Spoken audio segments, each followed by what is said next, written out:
1 Kuala Pembuang yang telah berdiri sejak tahun 1984 hingga saat ini merupakan sekolah yang mengimplementasikan kurikulum merdeka dalam sistem pembelajarannya. Dari sinilah pembelajaran berdiferensiasi dalam implementasi kurikulum merdeka akan menjadi salah satu praktik baik dalam peningkatan prestasi belajar peserta didik, khususnya bagi peserta didik di SMA Negeri 1 Kuala Pembuang. Sebagai seorang pendidik, kita sering sekali menemukan banyak masalah terdapat dalam proses pembelajaran, khususnya pembelajaran di dalam kelas. Terkadang kita menemukan peserta didik yang mengantuk saat jam pelajaran, atau anak-anak yang memiliki penurunan motivasi untuk belajar. Mengintegrasikan literasi dengan pengalaman nilai Pancasila di sekolah sangat penting untuk membentuk generasi yang tidak hanya cerdas secara akademis, tetapi juga memiliki karakter yang kuat dan beradab. Pendidik berintegrasi menjamin kesiapan peserta didik dalam menerima pembelajaran agar tujuan pembelajaran yang ingin dicapai dapat berhasil. Sebagai seorang pendidik, kita tentu sering menemukan peserta didik yang tidak bersemangat, bahkan tertidur di dalam kelas pada jam pelajaran. Situasi demikian membuat energi belajar menjadi menurun. Hal ini berdampak juga terhadap motivasi belajar peserta didik yang lain. Jika salah satu peserta didik tidak mengikuti proses pembelajaran dengan baik, maka teman yang lain juga akan terpengaruh. Kesempatan sebelumnya, jika sebelumnya kita sudah belajar tentang teks eksposisi, hari ini kita akan belajar tentang apa ini? Tapi sebelum kita masuk dalam materi, Ibu akan melakukan presentasi terlebih dahulu. Ya, ketika saya menyebutkan nama kalian, silakan angkat tangan dan sebutkan cita-citanya. Paham? Ayo kita mulai ya. Abdul Hamid. Bos muda. Aditya Nandara Will. Bos muda. Adian Syah Maulana. Wira usahawan. Alita. CEO. Amelia Lutfi. Chef. Anggraini. Dokter. Bunga. Wawan. Eko. Bos muda. Mas Syahid. Polisi. Gamal. Dokter.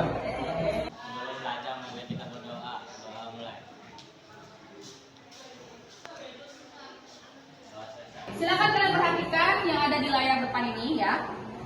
Kali ini kita akan belajar tentang teks anekdot.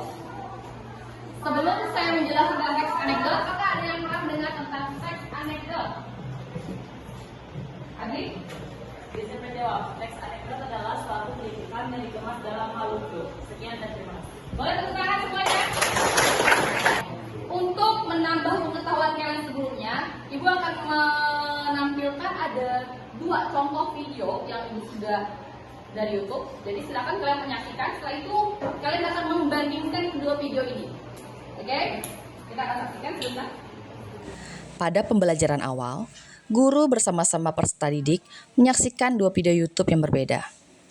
Kegiatan ini dimaksud sebagai pemberian stimulus bagi peserta didik untuk mampu mencari dan menentukan perbedaan dari kedua video tersebut.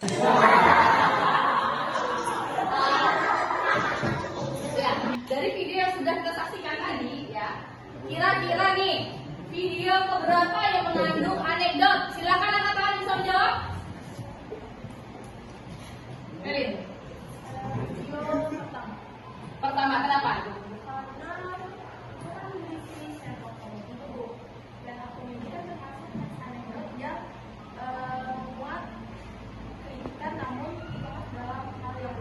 Oke, tepuk tangan buat saya. Oke, kita sampai kepada sesi permainan di sini. Nah, buat anak-anak ya, saya akan memberikan ada 2 lajur kanan dan kiri. Kalian akan mengisi ciri-ciri dari teks anekdot dan teks observasi. Tujuannya buat apa? Supaya kalian paham konsepnya terlebih dahulu ya. Jadi kalian tahu perbedaan dasar antara teks anekdot dan juga observasi. Sebagai seorang pendidik, saya berusaha mengembangkan metode belajar berdiferensiasi dalam proses belajar mengajar pada berbagai aspek, seperti media ajar dan tindakan interaksi di kelas.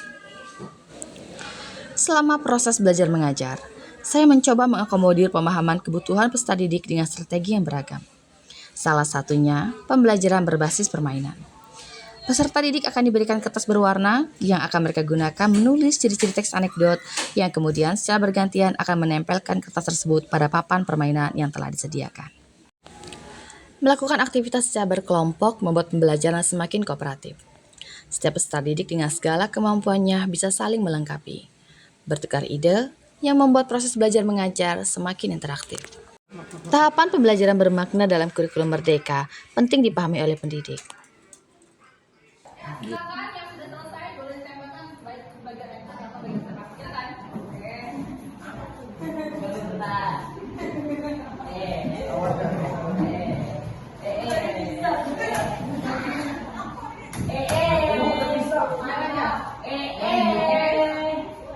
Tulisan kok harus lari.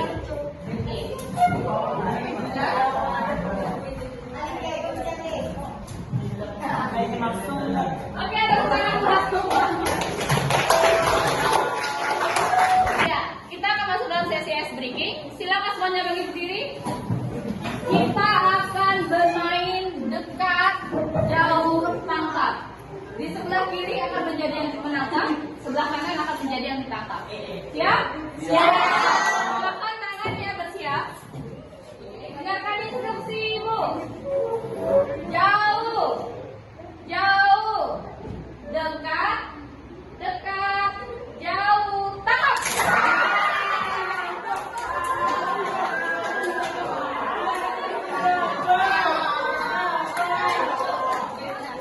Melakukan kolaborasi bersama peserta didik dalam melengkapi tampilan media belajar berbasis komik yang dapat mengakomodir kebutuhan peserta didik baik yang mengalami hambatan belajar, gaya belajar visual, dan anak dengan adiktif komik dibandingkan membaca materi pelajaran. Bermula dari tantangan tersebut, memicu saya untuk mengembangkan media pembelajaran menyenangkan berbasis komik. Dimulai dengan membuat rangkuman dan mengalihwahanakan buku pelajaran ke dalam bentuk teks dialog, menambahkan gambar, dan mengilustrasikan dalam bentuk komik multicolor.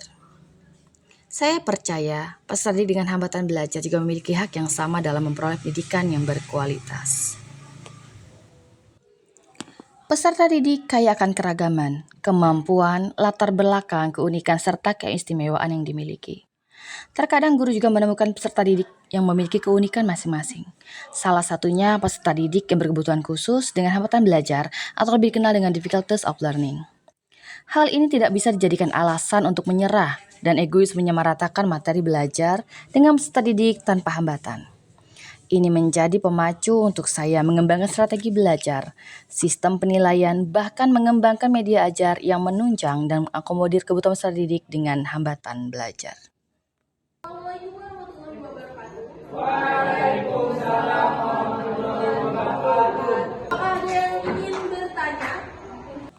Kegiatan tanya jawab merupakan kegiatan mengeksplorasi pengetahuan peserta didik guna mentransformasi pendidikan, mewujudkan profil pelajar Pancasila yang bernalar kritis. Apa yang bisa ke aspek?